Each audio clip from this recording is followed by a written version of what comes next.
Da mesma forma que as classes têm construtores, têm também os finalizadores de uma classe. Vamos ver em ação o que é que isso significa. Imaginemos um cenário em que nós temos uma classe sócio. Classe CL sócio e vamos colocar aqui a implementação de um construtor. Então para isso vamos colocar public CL sócio e vamos colocar aqui no código simplesmente debug.writeLine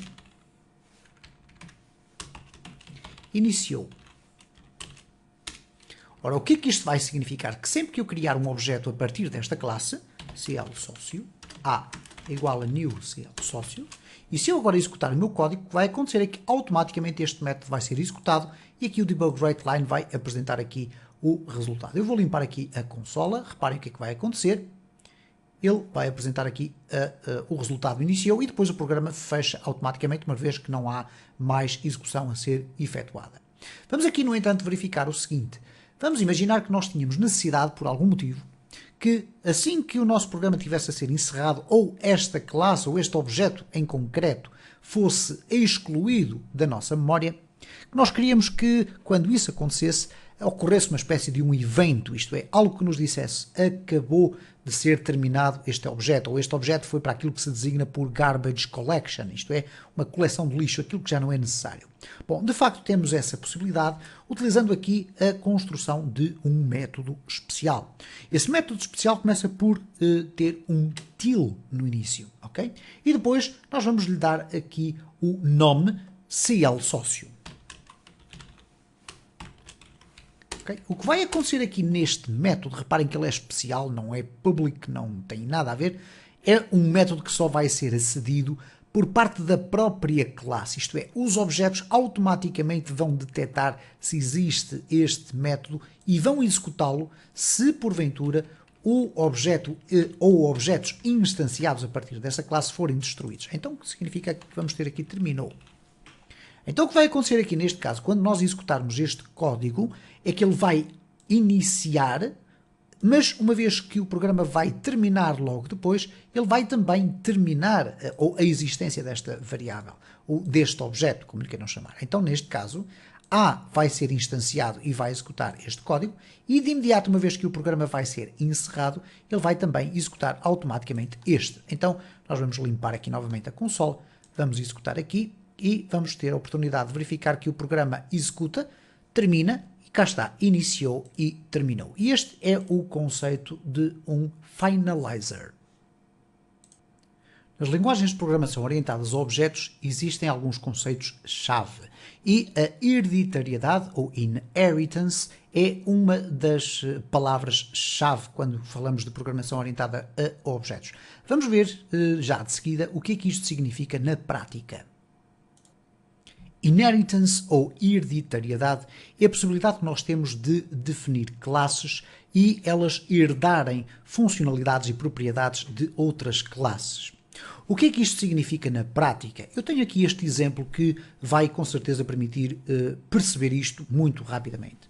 Imaginem a classe animal, na qual nós definimos algumas das características que são comuns a qualquer tipo de animal, seja um peixe, uma ave, um mamífero. Neste caso nós vamos ter aqui propriedades como é o caso da espécie, todos os animais têm espécie, todos os animais têm uma espécie de nome ou designação, como lhe queiram chamar, e por exemplo o peso, poderíamos ter aqui a altura, largura, envergadura, enfim. Bom, mas estas são de facto três propriedades possíveis para um animal. No entanto, um mamífero poderá ter um conjunto de propriedades específicas dos mamíferos. Então o que nós fizemos aqui foi o seguinte, para não termos que definir novamente todas estas propriedades no interior da mesma classe, neste caso aqui dentro da classe mamífero, nós colocamos aqui dois pontos e vamos informar o nosso sistema que esta classe mamífero, para além das propriedades que vai conter, as suas próprias propriedades, ela vai herdar, através desta descrição que aqui está, todas as funcionalidades que forem possíveis de herdar a partir da classe animal. Então acontece aqui que nós, na classe mamífero, não vamos ter apenas o tipo de mamífero e a cor da pele, mas também espécie, nome e peso. Então significa isto o seguinte: eu tenho aqui um objeto criado a partir de uma instância de cada uma das outras classes. Ave e peixes também herdam a partir da classe animal. Então significa que se eu colocar aqui A ponto, o conjunto de propriedades às quais eu tenho acesso são as três propriedades base. Neste caso temos aqui a espécie, o nome e o peso, mas também temos o tipo de mamífero e a cor da pele, que são estas duas que aqui estão. Portanto, estas três mais estas duas. Obviamente, se eu colocar aqui B ponto, nós vamos ter novamente o peso, o nome e a espécie, mas vamos ter aqui a cor das penas, que é apenas pertencente à classe da ave. Mas uma vez que ela vai herdar todas as funcionalidades de animal, ela vai conter as propriedades do animal. Então, neste caso também, se eu colocar C, eu tenho aqui a cor das escamas, que faz apenas parte aqui da classe peixe. Isto acontece quer para as propriedades, quer também para os métodos, o que significa que se eu, por exemplo, colocar aqui public void deslocar, e não estou a especificar se é voar ou outra coisa qualquer, obviamente qualquer uma destas classes que não é animal, mas que é derivada, neste caso, de uma classe que vai herdar de animal, vai ter aqui a ponto deslocar, ok? E, portanto, este é o conceito básico de hereditariedade. Vamos aqui falar muito rapidamente sobre o que é o conceito de polimorfismo. A programação orientada a objetos, e no caso especial do C#, tem um conjunto de conceitos relacionados com essa mesma área, a programação orientada a objetos, isto é, criação de classes, instanciação de objetos, criação de classes, derivação, etc. Bom, o conceito de polimorfismo é um dos conceitos que está associado a esta realidade.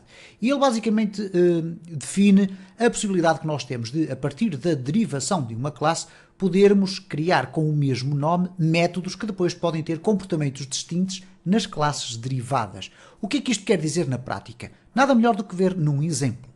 Nós temos aqui, eu vou separar aqui o código simplesmente para nós dividirmos esta área. Esta é a nossa classe program, que tem o seu famoso static void main. Dentro dela eu fiz a instanciação de uma classe chamada homem. Chamei-lhe A é igual a new homem. Ora, onde é que está esta classe? Bom, de facto nós temos aqui uma estrutura constituída por três classes. Uma classe base, vamos lhe chamar assim, chamada humano. O humano é um conceito que na realidade poderá significar um homem ou uma mulher.